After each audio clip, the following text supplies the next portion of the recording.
Hi, you guys. Welcome back. I am super excited to read this book to you guys called Brave Harriet by Marissa Moss. It is a 4.5 accelerated reading level, and it is a true story, you guys. I love reading books like this because I just feel like we need to hear more and more that you can do anything. And I think this is such a great example of just be brave and go for it and believe in yourself. Brave Charlotte. It's a strange thing to see an aeroplane fly. The thing is so gawky and bumbling on the ground, so spindly and flimsy looking, but then, once in the air, it soars with the grace and beauty of a hawk, strong enough to lift a person high above the trees and into the clouds. I hadn't grown up wishing to be a pilot because there were no planes when I was a girl. But once I saw one, I knew where I belonged. There at the control, with blue sky all around me. The day I saw my first plane was the same day I started flying lessons, eager for my chance to be alone in my own great bird. My friends thought I was crazy. There I was, already a successful newspaper writer. Why would I risk my life in such a rattle-trap, gum and spit contraption? But to me, there was no reason to be afraid, only a reason to soar, a longing to be among the first, high up in the clouds.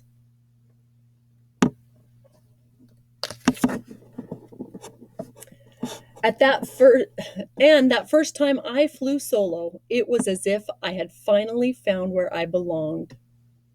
I didn't have to think about what to do. My body just knew. It was like I'd grown wings from my shoulders. Flying felt so natural. But it didn't seem natural to the license board when I applied for my pilot's license. No woman had ever received a license to fly. The official told me gruffly, "You mean no woman has yet?" I replied. I went on to pass not one but two flight tests, cutting figure eights perfectly around two test pylons, and I admit it was very satisfying to see that official's face again as he handed me my license. The next day I was already flying in air shows. Barnstorming, we called it, doing loop-de-loops, wing walking, and flying around Staten Island by the light of the full moon. But it wasn't enough. I wanted more. That's when I decided to do it, to become the first woman to fly solo across the English Channel. Now even other pilots thought I was crazy. Gustav Hamel, who had flown the Channel himself, didn't think I could do it. "Harriet, dear," he said, but I didn't feel very dear at all. "This foolishness could be the death of you. It's beastly cold. You'll see nothing but blasted fog, and you'll only have a compass to guide you." "I'm not afraid," I said calmly, "and I have a good compass. But you understand that if you're off by a mere 5 miles, you'll end up over the North Sea and never be heard from again?" It happened to a fellow just a few days ago. "I can use a compass," I insisted. Gustav frowned and looked at his shoes, but he didn't give up. "Look here," he persisted. "You can have the glory without the danger. Here's my plan. I'll dress up in your purple cloak and hood so no one can see my face, and I'll pretend to be you. I'll fly the Channel for you. We'll meet in France, switch clothing and planes, and you'll fly the short bit to Calais, to the greeting with the hero's welcome." I couldn't imagine a worse course of events. A hero's welcome for a fraud? No, thank you. You may be worried about what I can do, but I am not. And that was the last time Gustav tried to stop me. My mind was set on what I had to do, and even he could see that. Instead, he came with me to Dover to see me off. Monday, April 15th, 1912 was the day set for my flight. But as the sun dawned, the wind gusted, and the sky churned with rain clouds, my little aeroplane would have been torn apart like a kite. So I waited and waited and wondered, was I doing the right thing? Drawn by dawn the next day, the skies were clear and calm, and I felt as sure as ever that I could do this.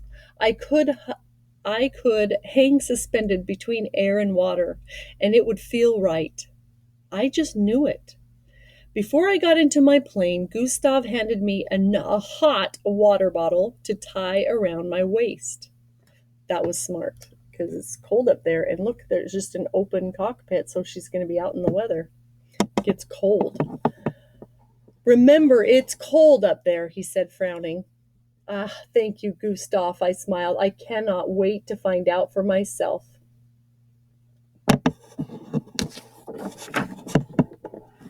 As I climbed into the cockpit, Gustav joined the 6 other men standing to hold down my plane.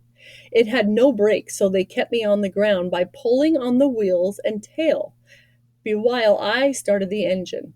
I adjusted my goggles, held my compass tightly, and I gave them a thumbs up. The men let go of the plane. It bumped into the air. I was off. At 5:35 a.m., my plane left England's soil, heading over the cliffs of Dover, across the Channel, and on to France. It was my first time to fly by compass. It was my first time to fly over water, and it was my first time to cross the English Channel. The crossing was all I had imagined it to be, the blue overhead and the blue beneath and the blue all around. Below me, I could see a tugboat full of reporters following my path. Then they disappeared as I was wrapped in a thick mist. The blue was gone, and there was nothing to see but white, a cold, wet whiteness like the foam of a wave. There's the tugboat of reporters following her, and now she's in the clouds. By 6 a.m., my goggles had clouded up, so I pushed them up on my forehead. Without them, I still saw only whiteness. I should have been terrified, but oh, it was so beautiful. As much a part of flying as being in the vast clear blue, and I had my compass to guide me. All I had to do was follow the path east and trust my plane and do the rest. By 6:30, however, I was so cold I could scarcely feel my own hands. The white fog had crept into my bones, and I worried I would not stay alert, and so would miss my compass heading. The plane suddenly lurched, and I was all sharp attention again. Something was wrong. The plane was tilting sharply, and a steep pitch caused the engine to misfire. The motor began to sputter. There was no time to think, only time to act. I lowered the plane as steadily as I could, hoping to pancake onto the water with a gentle landing.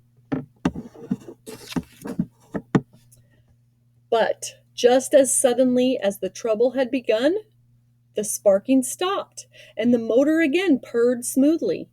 And now, below the clouds, I could see the coast of France. My fingers still numb with cold, my heart still pounding from the sparks, I didn't even look for Calais, but brought the plane to land on the sandy beach. It was all over so quickly. It was scarcely 7 a.m., and I had come so far.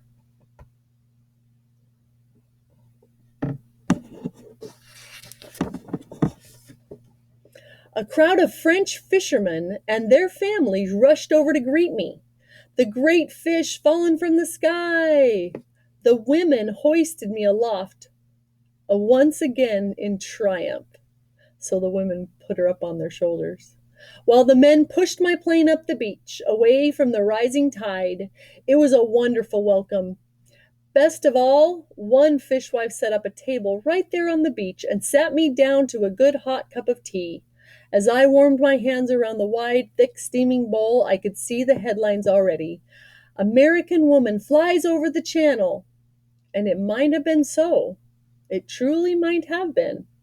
But it was April 16th, 1912, and for that day and for many days afterwards, there was other news that eclipsed mine. The Titanic had just sunk. Probably a few days before, their news didn't travel as fast as ours. But it didn't matter because I knew I had done it.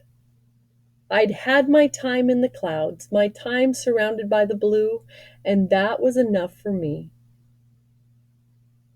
Pretty amazing. All right, so here is in the biography section back here, the author's note. There's the picture of her landing and the fishermen and their family and the wives carrying her on their shoulders, cheering for her. This story is based on the life of Harriet Quimby, the first American woman to receive a pilot's license and the first woman to fly solo across the English Channel. The description of her flights are taken from the newspaper article she wrote about it as a reporter for the New York Herald.